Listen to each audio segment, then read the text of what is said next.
Brazil के Rio de Janeiro में रविवार को हुए 17वें ब्रिक्स सम्मेलन में सदस्य देशों ने 31 पेज और 126 पॉइंट वाला एक जॉइंट घोषणा पत्र जारी किया। इसमें पहलगाम आतंकी हमले और ईरान पर इजरायली हमले की निंदा की गई। इससे पहले 1 जुलाई को भारत, अमेरिका, जापान और ऑस्ट्रेलिया की मेंबरशिप वाले क्वाड ग्रुप के विदेश मंत्रियों की बैठक में भी पहलगाम हमले की निंदा की गई थी। प्रधानमंत्री नरेंद्र मोदी ने इस समिट में कहा कि पहलगाम आतंकी हमला सिर्फ भारत ही नहीं बल्कि पूरी इंसानियत पर चोट है। आतंकवाद की निंदा हमारा सिद्धांत होना चाहिए, सुविधा नहीं। इसके साथ ही उन्होंने एक नई विश्व व्यवस्था की मांग उठाई। पीएम ने कहा कि 20वीं सदी में बनाई गई वैश्विक संस्थाएं 21वीं सदी की चुनौतियों से निपटने में नाकाम है। एआई के दौर में तकनीक हर हफ्ते अपडेट होती है, लेकिन एक वैश्विक संस्थान 80 सालों में एक बार भी अपडेट नहीं होता।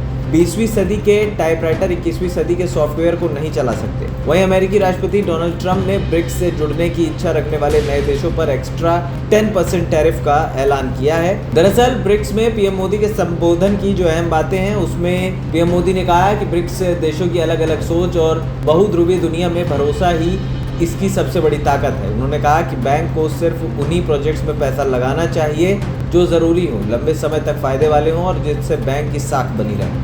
पीएम मोदी ने एक ऐसा ब्रिक्स रिसर्च सेंटर बनाने का प्रस्ताव रखा जहां सब देश मिलकर विज्ञान और टेक्नोलॉजी पर काम कर सकें। मोदी ने कहा कि किसी देश को यह हक नहीं कि वो किसी भी संसाधन को सिर्फ अपने फायदे के लिए या हथियार की तरह इस्तेमाल करे। उन्होंने कहा कि हमें ऐसा सिस्टम बनाना चाहिए जिससे पता चले कि कोई डिजिटल जानकारी असली है या नहीं, वो कहाँ से आई और उसका गलत इस्तेमाल ना हो। वहीं पीएम मोदी ने बताया कि भारत जल्द ही आर्टिफिशियल इंटेलिजेंस पर एक बड़ा सम्मेलन करेगा जिसमें इसकी चुनौतियों और अच्छे उपयोग पर चर्चा होगी। वहीं अमेरिकी राष्ट्रपति डोनाल्ड ट्रंप ने ब्रिक्स से जुड़ने वाले देशों को धमकी दे डाली। उन्होंने रविवार को अपने social media platforms truth social पर लिखा कि जो भी देश अमेरिका विरोधी ब्रिक्स नीतियों के साथ खुद को जोड़ेंगे उन पर 10% अतिरिक्त टैरिफ लगाया जाएगा।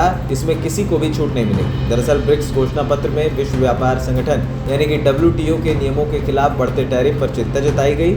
इन टैरिफ को वैश्विक व्यापार और आपूर्ति श्रृंखला के लिए खतरा बताया गया। हालांकि सीधे तौर पर अमेरिका का नाम इसमें नहीं लिया गया। वहीं चीन ने ब्रिक्स देशों से ग्लोबल ऑर्डर में सुधार करने की अपील की। चीनी प्रधानमंत्री ली क्यांग ने रविवार को 17वें ब्रिक्स सम्मेलन के दौरान कहा कि ब्रिक्स देशों को एक बेहतर दुनिया के निर्माण के लिए वैश्विक शासन में सुधार की दिशा में अग्रणी भूमिका निभानी चाहिए। ब्रिक्स देशों के जॉइंट घोषणा पत्र की जो प्रमुख बातें हैं, उसमें नए सदस्य और भागीदार देश में इंडोनेशिया को ब्रिक्स का पूर्ण सदस्य बनाया गया। Belarus, Bolivia, Kazakhstan, Cuba, Nigeria, Malaysia, Thailand, Vietnam, Uganda और उज्बेकिस्तान को ब्रिक्स भागीदार देश के रूप में शामिल किया गया। संयुक्त राष्ट्र में भारत और ब्राजील की भूमिका यानी कि चीन और रूस ने संयुक्त राष्ट्र खासतौर पर सुरक्षा परिषद UNSC में भारत और ब्राजील की बड़ी भूमिका का समर्थन किया।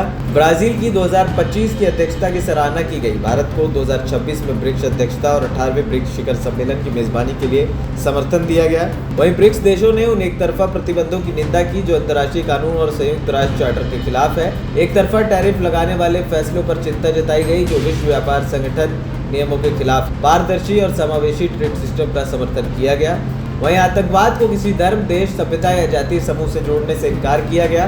22 अप्रैल को जम्मू कश्मीर के पहलगाम में हुए आतंकी हमले और ईरान पर इजरायली हमले की कड़ी निंदा की गई। वहीं भारत की इंटरनेशनल बिग कैट्स अलायंस पहला का स्वागत किया गया जिसका मकसद दुर्लभ प्रजातियों खासकर बड़ी बिल्लियों के संरक्षण के लिए सहयोग करना है। पीएम मोदी ने जो अन्य बातें कही उसमें उन्होंने कहा कि global south development, resource distribution और सुरक्षा जैसे मुद्दों में दोहरे मापदंड का शिकार रहा है। ग्लोबल साउथ के हितों को प्राथमिकता नहीं दी गई, लेकिन भारत हमेशा मानवता के हित में अपने स्वार्थों के ऊपर उठकर काम करता है। पीएम मोदी ने आतंकवाद को मानवता के लिए सबसे बड़ी चुनौती बताया। अब आपको बताते हैं ब्रिक्स क्या है। दरअसल ब्रिक्स की आधिकारिक वेबसाइट के मुताबिक वो 11 प्रमुख उभरती हुई अर्थव्यवस्थाओं वाले देशों का एक समूह है। इसमें ब्राज़ील, रूस, भारत, चीन, दक्षिण अफ्रीका, मिस्र, इथियोपिया, ईरान, संयुक्त राज्य अमीरात यानी UAE, सऊदी अरब और इंडोनेशिया है। इनका मकसद इन देशों के बीच आर्थिक, राजनीतिक और सामाजिक सहयोग को बढ़ावा देना है। इसमें शुरुआत में 4 देश थे जिसे ब्रिक कहा जाता था। ये नाम 2001 में गोल्डमैन सैक्स के अर्थशास्त्री जेम ओ'नील ने दिया था। तब उन्होंने कहा था कि ब्राज़ील, रूस, भारत और चीन आने वाले दशकों में वैश्विक अर्थव्यवस्था को आगे बढ़ाएंगे। बाद में देश एक साथ आए और इस नाम को अपनाया। वहीं सोवियत संघ के पतन के बाद और 2000 के शुरुआती सालों में दुनिया की अर्थव्यवस्था पर पश्चिमी देशों का दबदबा था।